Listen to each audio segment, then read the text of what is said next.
Nuk e pash, pra, me njerin po bisedoja dhe tjetri më goditi pas koke. Po, ka ndodhur ngjarje?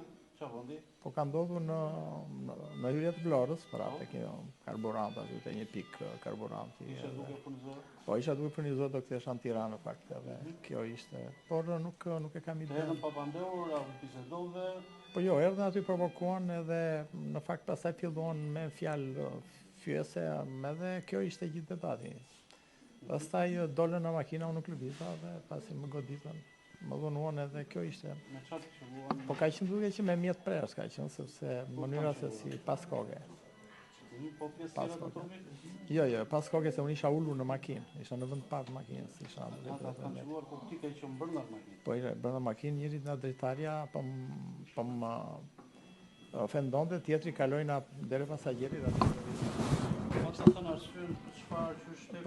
Po jo pse ke parkuar keq makinën, pra pse po i hedh karburant aty dhe ke zënë gjysmë e karburantit. Pra ishte një mënyrë, një form provokimi, e kupton. Mendoj se ishte diçka tjetër, jo makina. Nuk e di tani, nuk e di, në këtë momente nuk mund të them gjë sepse nuk duhet.